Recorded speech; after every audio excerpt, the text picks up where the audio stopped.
Good evening. I'd like to welcome you to our discussion this evening, which takes in three genres of music, and that's going to be spirituals, gospels, and jazz. One of the very first things that I wanted to bring to your attention is that a lot of people are confused between the two, that is, gospels and spirituals, and they use the term synonymously. However, they are two completely different types of music. If I can just remind you about the spirituals are actually work songs. They're normally sung a cappella, they're repetitious, they're simple, and certainly the text is religious. Gospel is something that was created after slavery, and it was the type of music that was put into the church. In other words, if I were to express to you what gospel is actually a style of music, a style. And so if I'm saying it's a style, that means that you can actually put a spiritual into a gospel style. And that's what you heard Mahalia Jackson doing in a lot of her music, singing a spiritual and a gospel style. But gospel music is mainly found in churches and in the actual worship service. It's normally accompanied by piano, organ, and even drums. It has a prominent beat, and it has an extended message, much more extended and not as simple as the spiritual. With that in mind, I wanted to mention to you that many people are not aware, as we start this discussion, that there is a piece that is considered the Negro national anthem. And I've noticed that it's being put in a lot of new hymnals at this time. The title of the piece is Lift Every Voice and Sing. It's in your handouts that we put in with the other handouts for our discussion. And it was written by James Weldon Johnson back in the 1950s and put to music by Rosamond Johnson. I'd like to start by playing that particular piece because this is a piece that you're going to find in many congregations today, and it's sung at many civil rights events as well. Lift every voice and sing.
In your hymnals, It's not called the Negro National Anthem, but it is called Lift Every Voice and Sing. But it functions in that capacity. Many of you have mentioned that you wish you could play gospel. And I would like to go to gospel at this time and just hit lightly on gospel. As I indicated, gospel music is something that's mainly sung in the worship service, and it is accompanied by the organ, the piano, and drums. And it gets people to singing really fast because of its prominent beat and its rhythm. People love the rhythm of gospel music. But I would like to do something at this particular time. I would like to take a piece of music that is written as a regular hymn, and then I would like to turn that hymn into gospel. One good hymn, I think, to start with is the hymn called Down at the Cross.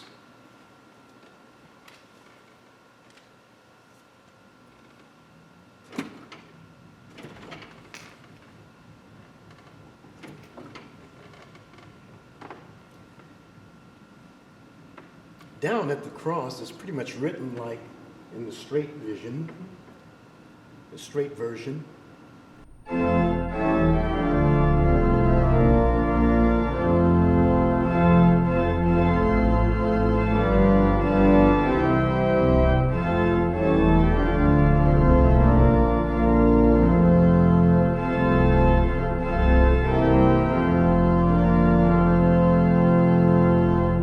I discovered when I was thinking about turning pieces into gospel, there are two things that have to be on your mind. One thing is that when you're improvising with gospel, one of the first things that you do is you're going to supply a filler. When there's a note that's being held, you supply a filler to go in there in that break. The other thing is that the filler should also be a lead-in to the next line. I can probably play it better than explaining it to you.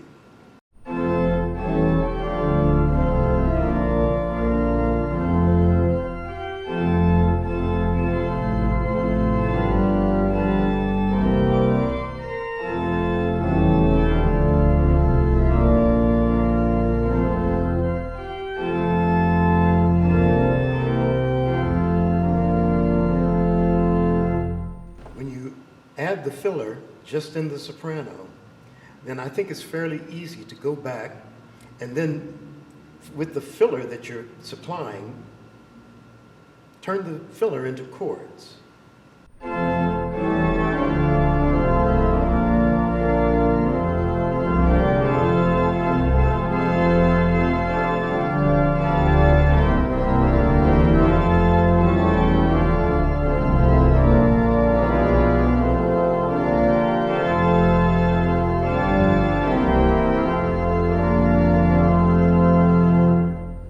That I have to mention to you when you're playing gospel is, yes, you are permitted to use only one foot, that's the left foot, and your right foot is normally on the expression pedal. The other thing that I'm supposed to remind you of in playing gospel is you have to turn on the tremolos. The tremolos give it that sort of, can I say, authentic sound. Now, when you go back and you fill in that soprano line that you were putting in there, the filler, it sounds like this.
that. Now, what happens is the reason why the singing becomes better with gospel style is because you're helping them by supplying the filler and allowing the filler to lead to the next line. So there's no question in their mind as to when they're supposed to enter on the next line of music.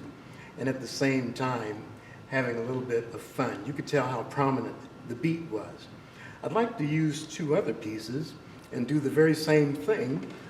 If we could take the piece that's called, well, let's take Peace Like a River, which is in its regular form, which is almost like a spiritual or a gospel.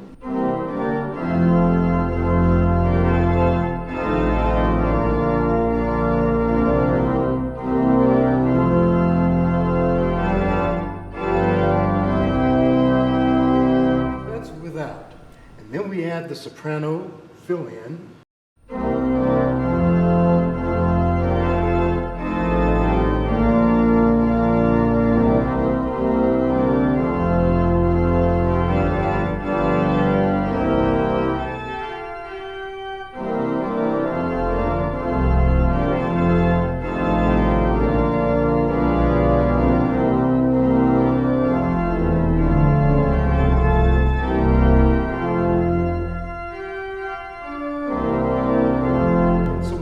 Fill in that soprano fill in with chords, you can go in this manner.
Comfortable singing, you can just sort of go off on your own, but keep in mind they have to stay with you.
I'm sure you know you could do that with a number of hymns, and once the singing gets stronger is when you can sort of go off on a tangent and not have to follow the melody as closely as before. Those are just some ideas with gospel. Experiment with that soprano line and then go back and experiment with adding chords to that soprano line and see what you come up with. Then you can sort of speed up the tempo, and you notice that I was adding a little bit of syncopation, so throw in a little bit of beat with that.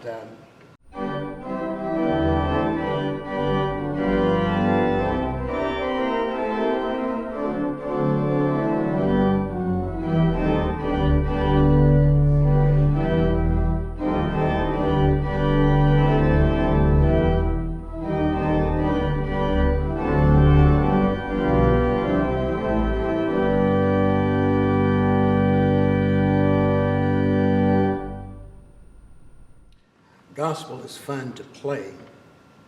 Gospel is fun to sing to.